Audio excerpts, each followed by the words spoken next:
Stop that cheap confection.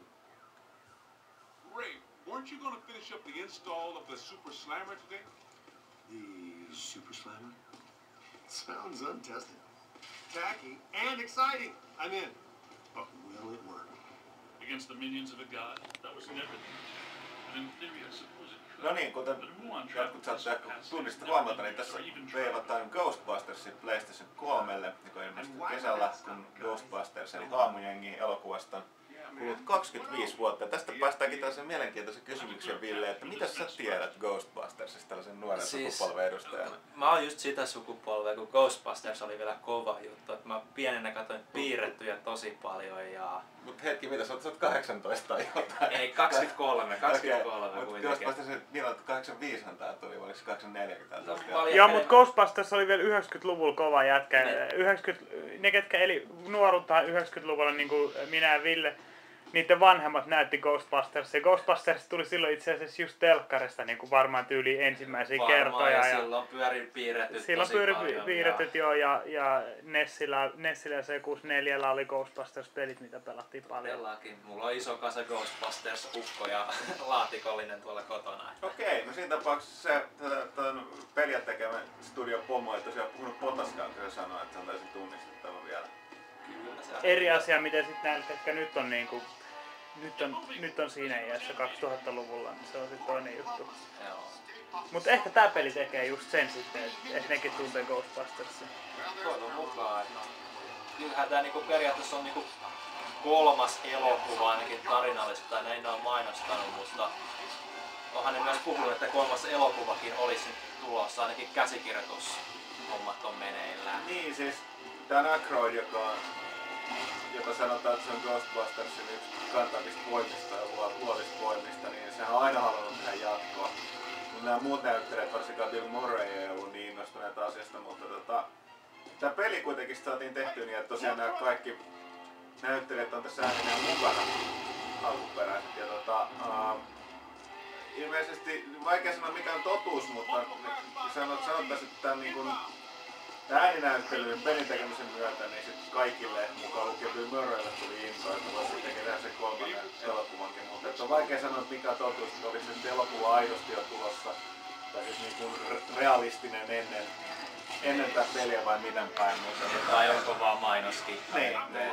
Vaikea sanoa, mutta mä oon niin tavallaan voi sanoa, että tämä niin tällaisen toimintapelinen suhteellisen niin tavallista settiä, niin tää on hyvin kyllä saatu tähän tää niinku elokuvamaisuus silleen, että ei ole niinku sellaista jatkuvaa välianimaatioiden katsomista. Että porukka heittää koko ajan läppää ja ne on hyvin tehnyt, kun ne on tehnyt pelaajaan tästä niinku tällainen niinku mikä tää Recruit, eli siis tää on oikeastaan tällainen kokelas, että testaa kaikkia toi Egonin ihme näitä laitteita. Jaha, metsit ihan lukuun, ei se mitään. Jaha, mä otin sit pysyvästi. Ai, hyvä videomatsku. Tää on just tätä, kuinka väittää, että pelitoimittajat hyvin pelaamaan? Se on kyllä. Lähteeks klassikolta soimaan? Niin. No Predator-reppu ois kyllä magee. Se ois kyllä. Toi niskassa kuulee vähän niinku armeijassa. Kaikki mitä on pakki.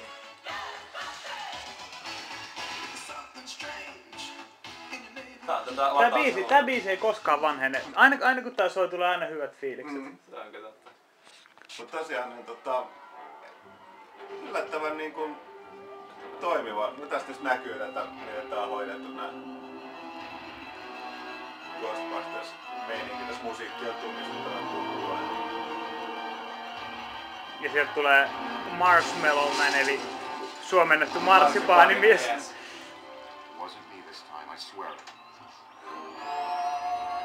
Tässä on tietenkin vähän tällaista läppää, mikä ei aukea niille, ketkä ei ole nähnyt elokuvia. Wasn't me this time, I swear. Siksi kannattaa katsoa ne elokuvat tässä joku katsoa, mitä nämä kuitenkin ihan kulttikamaa. Julkaistaankohan tästä Euroopassa semmonen versio, missä on Blu-ray ja peli samassa? Blu-ray ja peli samassa. Luulis nimittäin melkein. Against the minions of a god. Yksi tuli mieleen vaan tästä Bill Murraysta, joka on tapana niin tosiaan improvisoida vuorosanoja aika paljon elokuvissa muutenkin, niin Hassu kyllä se ei ihan hyvin niin toimi tässä pelissä.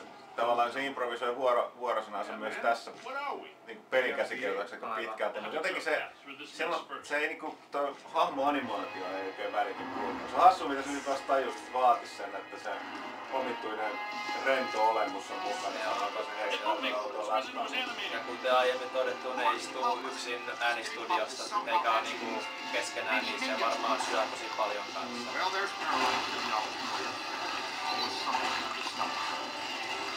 Some little yarpers. Yeah, they look so darn tasty.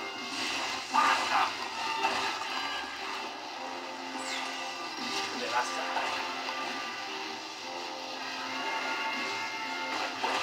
Siellä marsipaanit monsterit.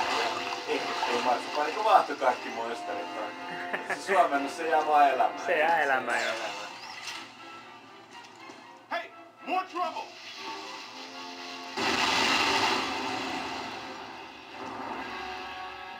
Ja se tietysti ihan päästä kympillä esittää, että AV-metsästys, mikä ei ole ihan niin helppoa näin maata ja nappaaminen, mutta katsotaan, että saadaan aina.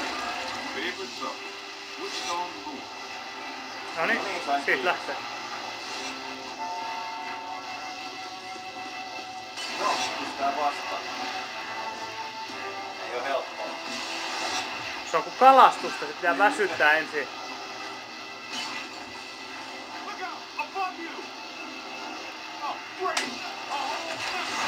Noin, onnistu. Ok. Ja muuten tosiaan, ei tässä meidän miettä, se pitäisi tässä Mitäs pari viikkoa tässä on tää ilmestymistä. Pari viikkoa joo ja... Ihmeelliset pelimaailman, elokuvamaailman tapahtumat tehti siihen, että tää nyt ei tosiaan julkaistu muuta kuin PlayStation 3 ja PlayStation 2 ja ilmeisesti PSP-versioille myöhemmin, mutta muiden konsolien versiot tulee sitten joskus loppuvuodesta. Ja alun perinhän tää oli julkaisemassa kaikille mahdollisille alustoille tässä kesällä, mutta... Ja Jenkeissä edelleen on. Niin on tosiaan Jenkeissä on ihan ihme juttu tosiaan. Noin. Tähän Eikö tähän hyvä lopettaa jo?